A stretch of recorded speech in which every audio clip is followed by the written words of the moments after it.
बिल्कुल रिपोर्ट अनामिका आपने दिखाई और उस रिपोर्ट में सब कुछ मिल गया। आप देखिए गंदा पानी मिल गया, उसमें कीड़े मिल गए, हमारा हाथ मिल गया, हाथ में जो आचमन के लिए जल हमने उठाया था वो मिल गया, बोतल में पानी मिल गया, लेकिन जिम्मेदार लोग नहीं मिल रहे हैं। लेकिन कुछ लोगों को तलाशते हम इस अस्पताल में आए। आप मेरे पीछे देखिए भंडारी हॉस्पिटल रिसर्च सेंटर है। जिस दिन लोग बीमार पड़ रहे थे वहाँ से लोगों को यहीं पर लाया गया था, भर्ती कराया गया था। और अभी हमारे सुपरिटेंडेंट से हमारी बातचीत हुई, उन्होंने कहा कि 5 लोग लाए थे, 4 डिस्चार्ज कर दिए गए हैं। एक व्यक्ति अभी है जिसे हमने कॉमन वार्ड में भर्ती करा दिया है, यानी कि यहाँ से लोग डिस्चार्ज भी हो रहे हैं। उन आंकड़ों को अगर हम बता रहे हैं कि अगर मौत का आंकड़ा है तो ये भी हम बता रहे हैं कि कितने लोग डिस्चार्ज हो चुके हैं। लेकिन जिन गलियों की बात कर रहे हैं वो सारी तस्वीरें आप दिखा रही हैं और बिल्कुल उसी तरीके से है कि आग लग चुकी है और अब उसके लिए गड्ढा खोदा जा रहा है। आप समझिए कि 10 फीट की पाइप लेंथ होती है, पानी के पाइप सड़ चुके हैं, बावजूद इसके अभी भी उस पर पेवन साटा जा रहा है। कहने का मतलब कि अभी भी उस पर किसी तरह उसे ढका जा रहा है।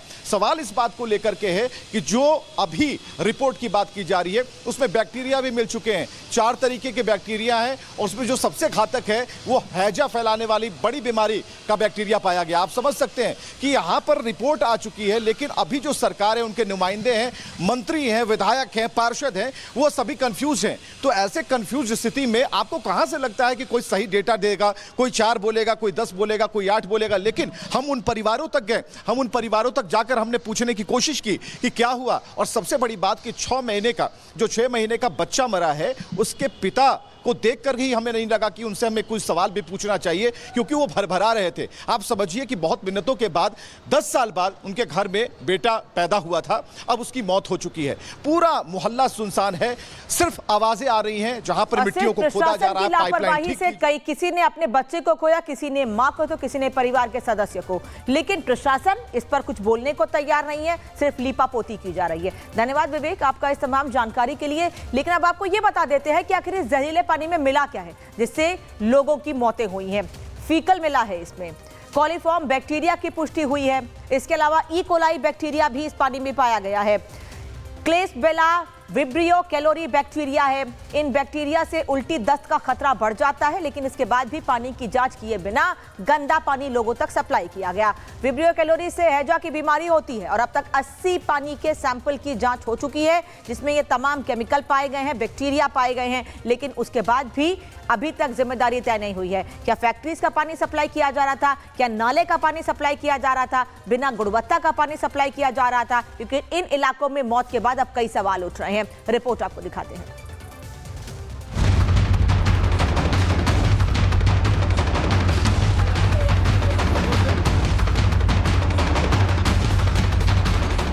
जहरीले पानी से मौत का जिम्मेदार कौन? पीने के पानी में कैसे मिल गया जहर? एमजीएम कॉलेज की जांच रिपोर्ट में बड़े खुलासे। इंदौर जो दुनिया भर में अपनी साफ सफाई की मिसाल देता है, लेकिन इन्हीं कागजी मिसाल के पीछे छिपा है एक ऐसा काला सच जिसने कई जिंदगियों को तबाह कर दिया। ऐसा सच जिसने पानी में जहर घोल दिया। ऐसा सच जो इंदौर की सबसे साफ वाली इमेज पर धब्बा बनता जा रहा है। ये सच है सिस्टम की लापरवाही का। जहां एक और आम लोग पानी पीकर मर गए, वही सिस्टम का फेलियर मौत की वजह बना। दावा है कि जहरीला पानी पीने से भागीरथपुरा में 14 निर्दोष लोगों की मौत हो गई है। आरोप था कि इलाके में गंदे जहरीले पानी की सप्लाई महीनों से जारी थी, लेकिन तमाम शिकायतों के बाद भी कोई कदम नहीं उठाया गया।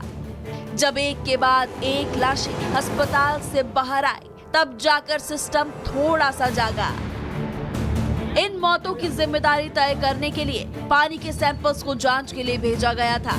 अब जांच रिपोर्ट सामने आ गई है। जांच में खुलासा हुआ है कि इन मौतों का जिम्मेदार जहरीला गंदा पानी ही है। जो संभावना थी कि पानी में सीवरेज का पानी मिला हुआ है वो कंटेमिनेट है और इसलिए उसका ट्रीटमेंट पहले से चालू था। जो मुझे लगता है कि चौकी के पास जो हमें साइन मिला वो वहाँ पर वही स्थान सबसे प्रमुख है।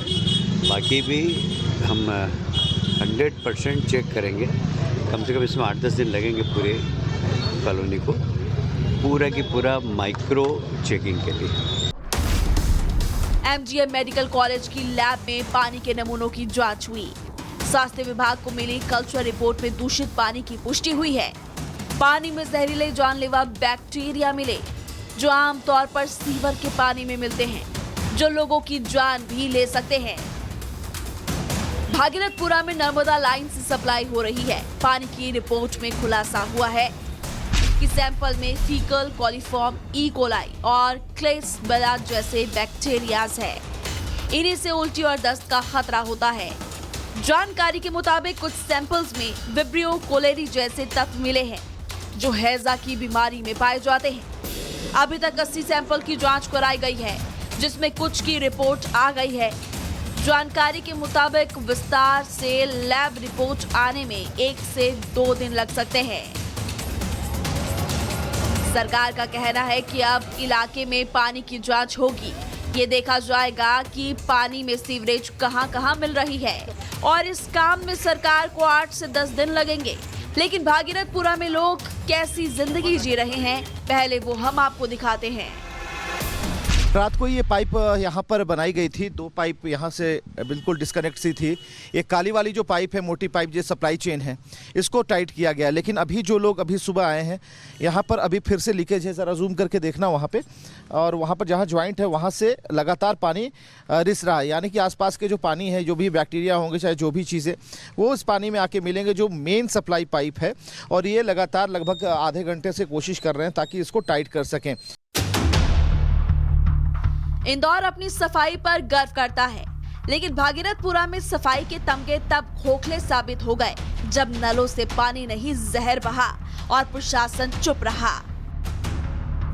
अब जहां एक तरफ हम एआई के जरिए दुनिया बदलने की बात कर रहे हैं, लेकिन दूसरी तरफ हमारे ही अपने लोग भागीरथपुरा जैसी जगह में जान गंवा रहे हैं। कई सवाल अब भी जिंदा है। टेंडर समय पर क्यों नहीं खोला गया?